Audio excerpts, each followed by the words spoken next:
All the characters are over 18 years old. A bright pale crescent moon had been shining outside for a long time, illuminating my entire room from the ceiling to the floor. I raised my eyes to the wall and squinted to see that the hour hand was pointing at exactly 2 o'clock. Behind the wall for the past 20 minutes, another mom's friend at work. My mother divorced my father when I was not even 3 years old. And since then, Mom has continued to be content with the periodic change of men in her life.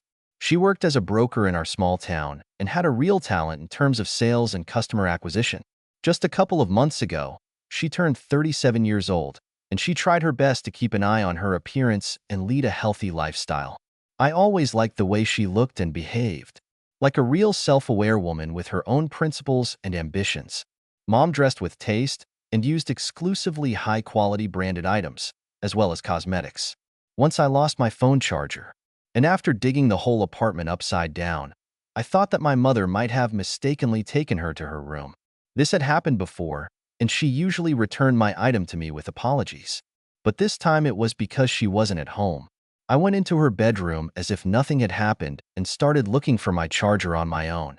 To my surprise, I came across an interesting, inconspicuous gray shoe box in one of her closets, where were old photos of my mother and father, as well as some DVDs with names that I didn't understand.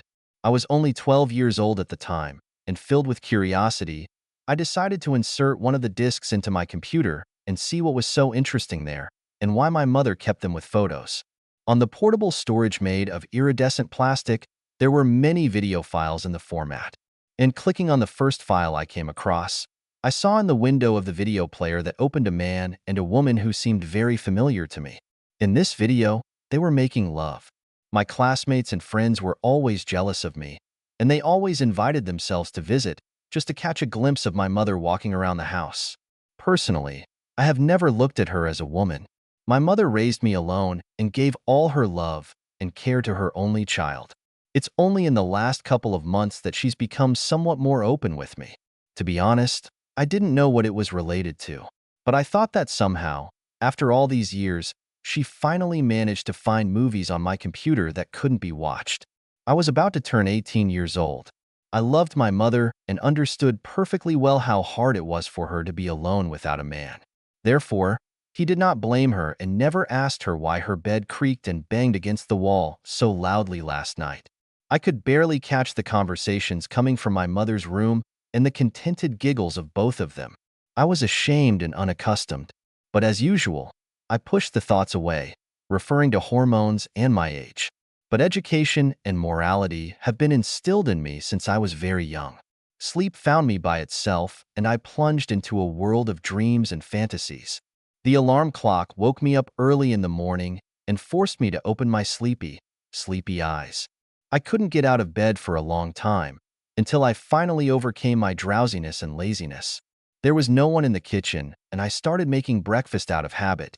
I was able to completely remove the remnants of sleep from my head only after the first sips of Ceylon black tea. And as always, for the background, I put on a radio, on which at this early hour they always told the news or let the already boring hits of folk mountain singers go around.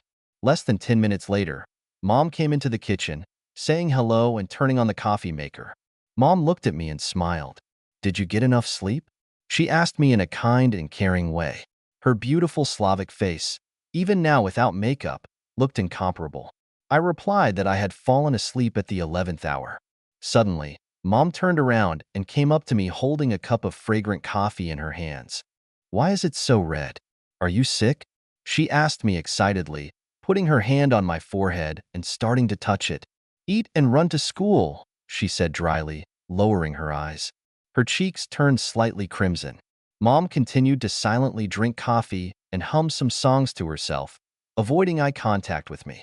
Right now, I only wanted one thing: take off the tension and get to school as soon as possible, so as not to catch Mom's eye. But now I had already eaten all the sandwiches and I had to hurry. The only dilemma was that I was still on edge. "Son, give me my phone, please," she suddenly asked me when I was about to leave the kitchen, turning around and walking away. I stopped halfway and bit my lips and slowly made a 180-degree turn. My mother's smartphone was near the coffee maker, and I had no choice but to obey my mother and fulfill her request. "Is there anything else, Mom?" I asked in an excited voice. She looked up at me with her big brown eyes and answered absolutely calmly. "No, that's all. You can go now." At school, I thought about this incident all day and didn't know what was wrong with me or why Mom was looking at me so strangely. The hours at school flew by quickly, and when I got home, it turned out that my mother was staying late at work today because they had some kind of party there. She returned late at night, and besides, she was not alone, and accompanied by two colleagues. I knew one of them, since from early childhood he often came to visit us with his wife and children. Mom was pretty cheerful and laughed loudly all over the apartment. That noise woke me up just the same.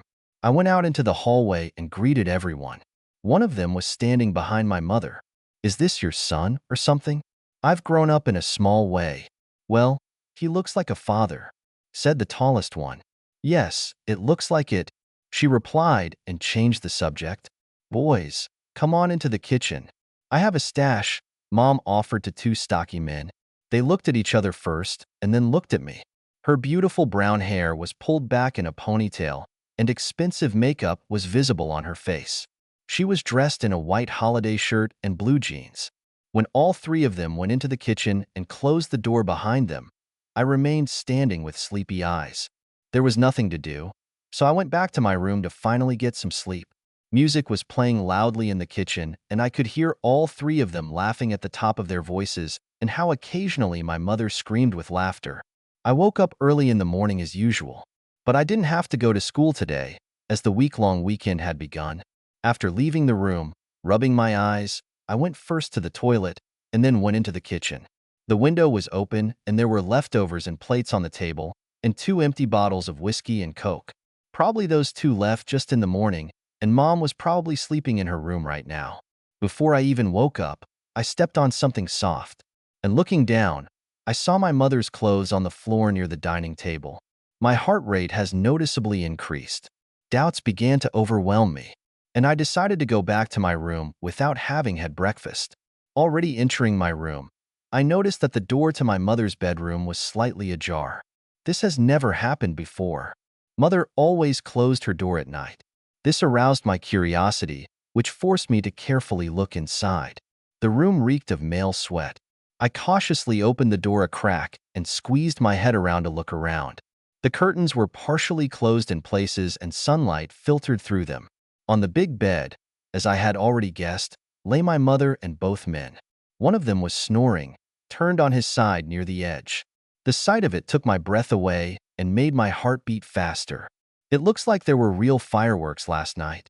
Inadvertently, I pushed the door too hard and it creaked open even more. At that very second, Mom somehow abruptly raised her head and looked in my direction. All her makeup was smeared and her hair was sticking out in all directions, partially hanging down her face. Mom was looking at me with her still tired eyes. She abruptly covered herself with the blanket and looked at me again, this time with an angry look. "What are you doing here?" "Go back to your room," she said softly but clearly. One of the guests woke up from her words and looked at me, grinned, and went back to sleep. I bolted out of the bedroom and returned to my room. Mom periodically brought men home, but to have two at once, that was something new. Another hour passed and men's rough voices were heard from my mother's room. I was at the same time. I cautiously went to the door of my room and quietly opened it. Now the voices became even clearer and I could hear every word they said. "We're fast and quiet. Your little one won't even hear anything." Then the voices subsided, and after a couple of seconds, Mom's voice was heard. "My son has not slept for at least an hour." She answered them. After these words, there was another pause and my mother's voice sounded again. "Well, don't. Oh, please.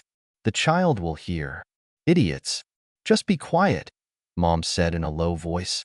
Plucking up the courage, I went closer to the door of my mother's room and began to listen to them breathing loudly. And having plucked up the courage, I quietly opened the door of my mother's room. At that moment, I was afraid for my mother and wanted to go to them to stop them. But I came to my senses in time and realized that my mother herself was not against such an appeal to herself. Mom was looking at him and suddenly turned her head towards the exit where I was standing. Her eyes widened and her brows furrowed. causing wrinkles to appear on her forehead. "Boys, will you have breakfast?" she offered to both of them. I quickly rushed away to my room and waited for my mother's anger. But it did not come. After a couple of minutes, everyone left the room and headed for the kitchen. And 30 minutes later, I heard my mother's voice calling me to have breakfast. Not knowing what to do, I walked slowly towards the kitchen. And when I went there, I saw that my mother had already managed to clean up there after yesterday's gathering. When they saw me, they greeted me by shaking my hand. Has she lost her fear at all?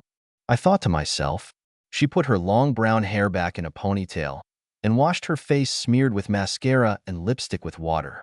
"Why are you so thoughtful?" the man asked me without ceasing to smile. "Did you like watching us, little one?" Another added. Mom turned around abruptly and glared at me. "Shut your mouth." He spread his hands and winked at me.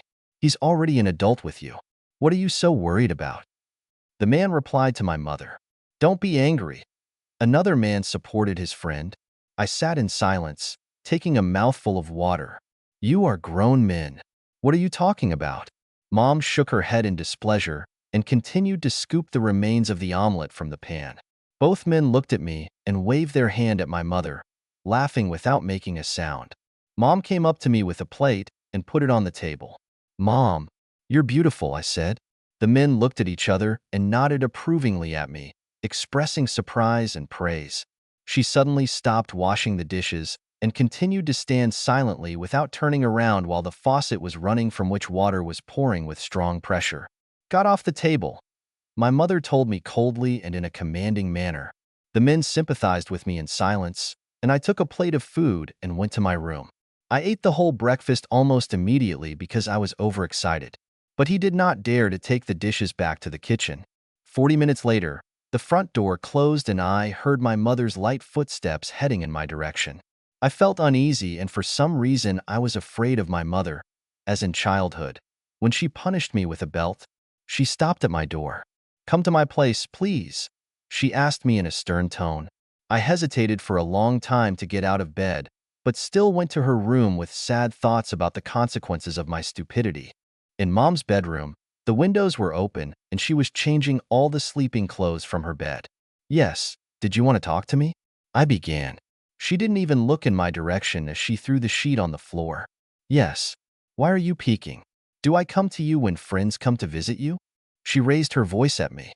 "Mom, I'm sorry," I replied to her and lowered my head like a guilty child. "Understand that you are not 3 years old anymore. You are an adult boy who spies on his mother making love." She glared at me angrily and her nostrils began to flare furiously. Mom. Shut up. Maybe you'll also be? Where to, dear?" She was already screaming at me hysterically. "I'm sorry, Mom," I replied to her. Mom took a deep breath and sat on the edge of the bed and looked at me with sad eyes. "I'm your mother, not your girlfriend. I don't have enough male attention, but I can't reciprocate your compliments. I am your mother, and you will respect me. Now get out of my room." She finished and tears poured out of her eyes.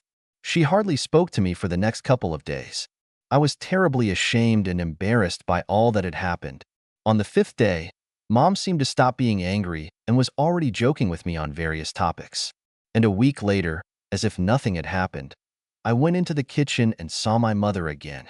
She was silent and didn't pay attention to me. "How are you?" I asked her, sitting on a chair and peeling an orange. Music was playing softly from the tape recorder, and the bright sun was already shining outside the window. I silently watched her actions and did not know what to do next. "You can use me if you want. I won't offer any more," she added softly. Carefully getting up from my chair, I slowly approached my mother. She felt it, but continued to stand silently. I didn't even know how to react to it. I had no intention of wanting my mother, and if they did, I tried to drive them away. Mom carefully turned to face me and looked into my eyes. "You're an idiot." Her voice was trembling, and it was clear that she was still doubting the correctness of her decision. Mom was taller than me and her head was slightly down. "I love you, Mom," I replied to her. "I will never forget these feelings." But she looked at me in surprise. "We can't. Getting pregnant from my own son was not enough for me yet." She answered me. "Wait, you can't do that. I can't. Suddenly, my mother screamed and tried to push me away from her. You're so beautiful, I told her. Someone started ringing the doorbell and knocking with his fist. I'm so tired of them. Don't stop, Mom said. The knocking on the door stopped and my mother exhaled and said bad words to the neighbors again. We made love for a few more hours. After that, we came to the kitchen. We sat like that in the kitchen for another 20 minutes. Keeping our relationship a secret turned out to be much more difficult than we thought. And many neighbors soon began to guess what the mother was doing with her own son. And so the years have passed, and now I am over 20, and my mother is over 40. My mother is now 5 months pregnant, and in the near future, another son will appear in our family. This is a real-life story, and I really wanted to share it with her.